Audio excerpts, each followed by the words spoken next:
This is the JBL Tune 780NC, the predecessor to the JBL Tune 770NC. Now, like the 770, it's still going to give you that great sound and bass, strong ANC, and of course, that excellent battery life that we all loved with the 770. Is this going to be worth your upgrade from the 770, or should you even pick these up? Today, I'm going to be breaking down the truth about the JBL Tune 780NC. So let's start with the design. Right off the bat, the branding, it just jumps out at you. You have the exclamation point, the Tune branding on the side here. The JBL on each cup is still the same, but you're gonna notice there's two microphones there on each side if you didn't catch that. The padding somewhat looks equal to the previous generation. The padding on the inside of the cups feels a lot better than on the 770. So the 780 definitely feels like it has more cushion on the inside. Now, just looking at the headphones, the biggest thing you're gonna notice is the button layout. So for the 780, the buttons are rounder and smaller. The 770, they're a lot bigger and boxier. So if you have bigger hands, you might gravitate towards the 770. You still enjoying the content? Well, go ahead and smash that like button and subscribe to the channel and hit that bell too. This way you'll be notified of all my new uploads. Also on the 780, you're gonna notice that it has USB-C, is that it's on the bottom of the 780 headphones, unlike the 770, which was at the top and it was kind of annoying to get to. The USB-C is for charging and audio. If you try to connect this to your phone or laptop using USB-C to C, it is just gonna charge, it's not gonna work. Make sure you just use that cable and you're gonna be good to go. I do miss that 3.5 audio jack that was on the 770NC, but you know, new technology, new upgrades. The ear cup space is bigger on the 780, check it out. I'm gonna take a AA battery, and when I put it in there, it gives you a nice size reference to see how much more space you have in the ear cup of the 780. So for all of you who have the larger ears, the 780 is gonna be the better deal for you. If you have smaller ears, the 770 should work out just fine. Let me let y'all listen to a few things, like 1, the mic test, and 2, the sound test. The fish twisted and turned on the bent hook. The fish twisted and turned on the bent hook. Press the pants and sew a button on the vest. Press the pants and sew a button on the vest. The swan dive was far short of perfect. The swan dive was far short of perfect. I knew it was a proper mission, and you never say please. I knew you was a proper mission. Never nothing left to see. I knew you was a mission.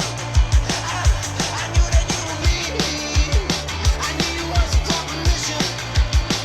And you came on after me. I knew you was a proper mission. And I knew it gotta hurt me. I love it.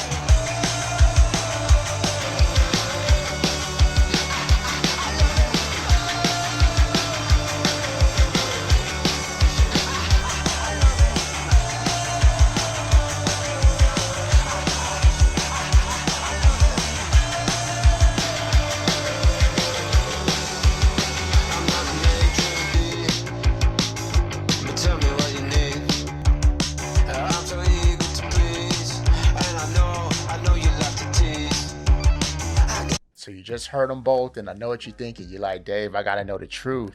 Is it worth the upgrade, or is it worth picking up? I'm gonna say yes, but you need to hear me out first. First of all, comfort. Which one do I think is more comfortable? The 780. However, because I just like that the ear cups are bigger. As far as the clamp force, they're a little similar as far as how they clamp your head. Now the 770, on the other end, if you're working out in the gym, you might like those a little better because the ear cups are a little smaller and they grip you tighter. So for all you who like to go to the gym, you might like that a little better. But if your ears are a little bigger, then the 780 might be the best bet in that category. Now, I'm probably gonna take a little heat for this, but regarding battery life, the 780 is about 76 hours with ANC off, ANC on, about 50 hours, and the 770 is about 70 hours ANC off, and with ANC on, about 44 hours. Keep in mind they both have fast charging, so with the 770s, you charge them for 5 minutes, they give you about 3 hours of playtime, and for the 780s, you charge them for about 5 minutes, and they give you 5 hours of playtime. However, the difference is still a little marginal for me. So when it comes to the battery life, you can go either way. Other things to consider: the Bluetooth. The 780s is Bluetooth 6.0. What does that mean?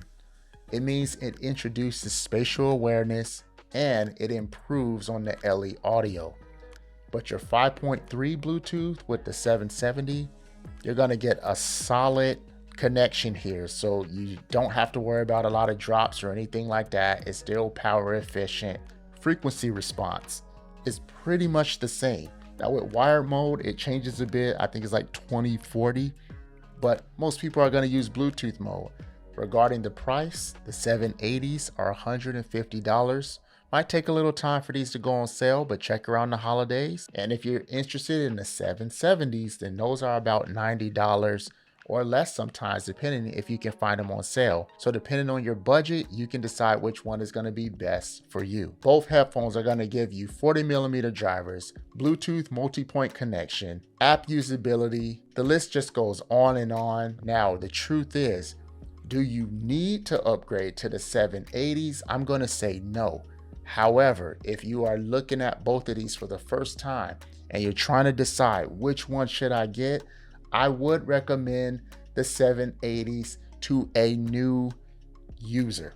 I guess I'll have to call you a new user, right? Now, if you're looking for the upgrade based off of what I said earlier, then I totally understand that, but I'm not just trying to sell you on anything, all right? The 770s are still pretty solid, and especially if you find them on sale, there's some solid headphones. But y'all gotta let me know in the comments below. Also, Amazon affiliate links below in the description. So if you want to pick up either one of these headphones, pick them up from there, and it helps out the channel. I get a little kickback, so I definitely appreciate it. But until next time, I'm Dave Banter, and these are the JBL Tune 780 NC.